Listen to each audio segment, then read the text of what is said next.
बिस्मिल्लाहिर्रहमानिर्रहीम। अस्सलामुअलैकुम। NK news के साथ मैं हूं सना हुसैन। चलते हैं खबरों की जानिब।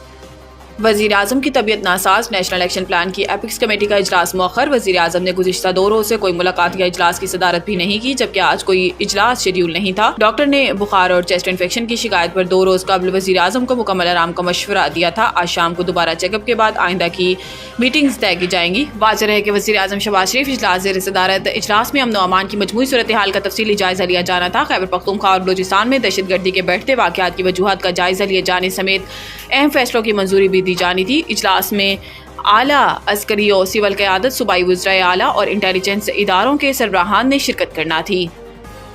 आईनी बेंच 50% से ज़ायद वोट लेने वाले उम्मीदवारों को कामयाब करार देने की दरखास्त जुर्माने के साथ खारिज। जस्टिस अमीनुद्दीन खान की सरबराही में 7 रुकनी आईनी बेंच ने मुख्तलिफ मुकदमात पर समाअत की। Justice Ayesha Malik, justice Jamal Khan Mandokhel, justice Muhammad Ali Mazhar, justice Hasan Azhar Rizvi, justice Naeem Akhtar Afghan और जस्टिस मुसरत हलाली बेंच में शामिल हैं। आईनी बेंच ने बेबुनियाद मुकदमातबाजी पर दरखास्त गुजार को 20,000 जुर्माना कर दिया। दौरान समाअत जस्टिस मोहम्मद वजर ने रिमार्क्स में कहा कि किस आईनी शिक के तहत उम्मीदवार को इलेक्शन में 50% वोट लाजमी करार दिया जाए। इलेक्शन में डाले वोटों पर कामयाब उम्मीदवार का फैसला होता है और वोटर्स वोट डालने ना जाए, इनका क्या हो सकता है। जस्टिस आयशा मलिक ने रिमार्क्स में कहा कि पहले बताया जाए दरखास्त गुजार का कौन सा बुनियादी हक मुतासिर हुआ है और आइन के किन आर्टिकल्स की खिलाफ वर्जी हो रही है।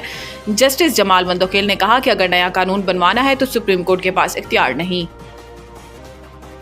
सरबराह इस्लामी नज़रियाती कौंसिल ने VPN को गैर शरई करार देने की वजह बता दी। इस्लामी नज़रियाती कौंसिल की जानिब से चंद रोज कबल VPN के इस्तेमाल को गैर शरई करार दिए जाने के फतवे ने मुल्क में एक नई बहस छेड़ दी है और इस हवाले से अवाम के साथ नामवर उलमा और विफाकी वुज़रा की जानिब से भी इस्लामी नज़रियाती कौंसिल के फतवे को गलत करार दिया जा रहा है। नामवर मुबल्लिग इस्लाम मौलाना तारिक जमील ने अपने बयान में कहा कि ये फतवा बिल्कुल गलत है। अगर VPN का इस्तेमाल हराम है तो फिर मोबाइल फोन का इस्तेमाल भी हराम है। अब इस मामले पर चेयरमैन इस्लामी नज़रियाती कौंसिल अल्लामा राग़िब नईमी का रद्द अमल भी सामने आया है। चेयरमैन इस्लामी नज़रियाती कौंसिल अल्लामा राग़िब नईमी का कहना था कि VPN का इस्तेमाल अक्सर गैर इखलाकी अमूर में हो रहा है। रिपोर्ट्स के मुताबिक रोज 15 मिलियन बार गैर मुहज़्ज़िब साइट्स पर हिट्स हो रही हैं। अल्लामा राग़िब नईमी का कहना था कि VPN को रजिस्टर कर देते हैं और मुस्बत तनकीद करते हैं तो इसके इस्तेमाल पर कोई कबाहत नहीं।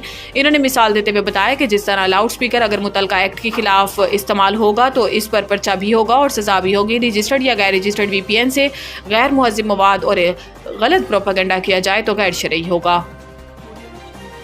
स्टॉक एक्सचेंज में रिकॉर्ड साथ तेजी। इंडेक्स 95,000 पॉइंट्स की बुलंद तरीन सतह अबूर कर गया। कारोबारी हफ्ते के पहले ही दिन बाजार हिस्स में कारोबार का आगाज 386 पॉइंट्स की तेजी के साथ हुआ, जिसके नतीजे में KSE 100 इंडेक्स 95,000 पॉइंट्स की सतह अबूर करके 95,150 पॉइंट्स की बुलंद तरीन सतह पर आ गया। बाद हज़ाम PSX में तेजी का रुझान जारी रहा और 470 पॉइंट्स की तेजी के साथ 100 इंडेक्स 95,240 पॉइंट्स की नई बुलंद तरीन सतह पर पहुंच गया। पाकिस्तान स्टॉक एक्सचेंज पर जबरदस्त तेजी का रुझान है और इस दौरान PSX में कारोबार के नए रिकॉर्ड कायम हुए हैं।